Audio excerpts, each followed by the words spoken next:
The coronavirus blame game. It's not just Trump. Stewart is a CNN political commentator, a resident fellow at the Harvard University's Institute of Politics, and former communications director for Ted Cruz for president. The views expressed in this commentary belong to the author. View more opinion at CNN. In our polarized world, we are united by one truth. COVID-19 has no political objective, no media bias, and no social agenda. It is an equal opportunity killer. People are dying in isolation, working alone in their basement, and sobbing on empty street corners normally full of life. As we long for the ordinary in the midst of these extraordinary times, the reality is that while we are united, we are still divided. The growing global threat has prompted citizens, public officials, and even the news media to, over time, change the way they have viewed, responded to, and reported on this pandemic. Many people got it wrong in the beginning, including President Donald Trump. But people made mistakes all around. And there will be time for a post-mortem on those mistakes. Right now, our top priority is to flatten the coronavirus curve. In fact, those intent on aiming blame for a lagging response in just one direction should recall that on January 25, House Speaker Nancy Pelosi encouraged the people of San Francisco to go out and celebrate the Lunar New Year. A month later, she toured Chinatown there and said everything is fine here because precautions have been taken. The city is on top of the situation. On February 8, 2020, New York Health Commissioner Oxyrus Barbitt tweeted a message for people to go about their lives and not change any plans due to misinformation spreading about coronavirus. On February 27, Trump downplayed the virus, saying the threat to the American people remains very low. On March 9, he tweeted, "So last year 37,000 Americans died from the common flu. It averages between 27,000 and 70,000 per year. Nothing is shut down, life and the economy go on." At this moment there are 546 confirmed cases of coronavirus, with 22 deaths. Think about that. And as recently as March 13, New York Mayor Bill de Blasio was telling the people of New York to go on about their lives. So, many people got many facts wrong about COVID-19, this includes Trump's conservative news allies. A group of 74 journalists and journalism and communications professors wrote a letter to the heads of Fox News, citing what they say was false and misleading reporting that downplayed the severity of the coronavirus outbreak.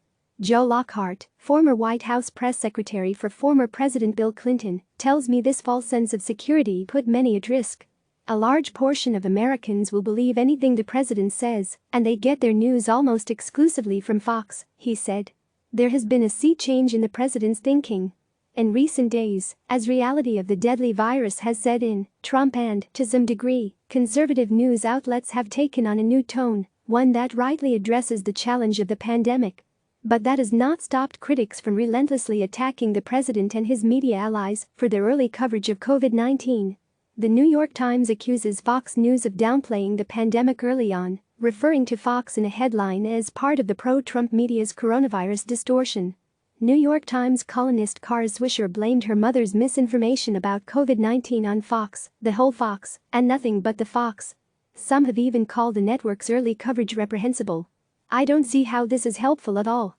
I asked the former White House press secretary for former President George W. Bush, Ari Fleischer, about the blame game.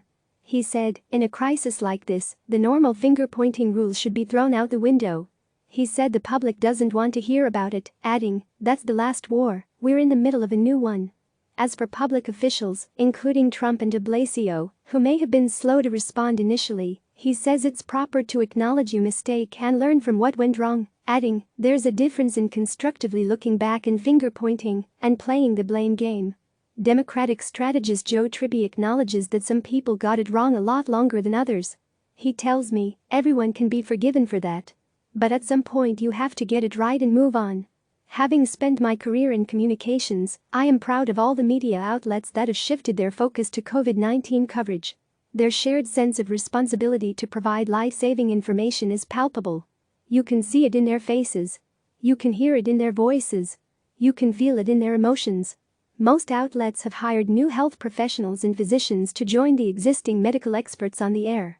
We see town halls, Q&A segments, and news blogs dedicated to educating the public about this deadly pandemic. Broadcast and cable outlets are filling the airwaves with non-stop valuable information to educate viewers. Kevin Madden, former senior advisor and spokesman for Mitt Romney's 2012 presidential campaign, says the daily coronavirus task force briefings, often carried live, are valuable. He tells me, what's needed is a steady diet of transactional information provided to the public about the nature of the response. There's a lot of information that needs to get out. Key components of educating the public involve constant updates and a consistent message. The mixed messages we have seen out of the daily briefings are not helpful and serve as an unnecessary distraction. We are in uncharted territory, but we are all in this together. No amount of blame is going to change that. It does nothing to cure the sick, put kids back in school, or get people back to work. Finger-pointing does nothing to protect lives, it endangers them. In the midst of this unprecedented pandemic, 6 words should be taken to heart. Help more, report facts, attack less. We should be fighting against the virus, not each other. Click subscribe to receive the latest news.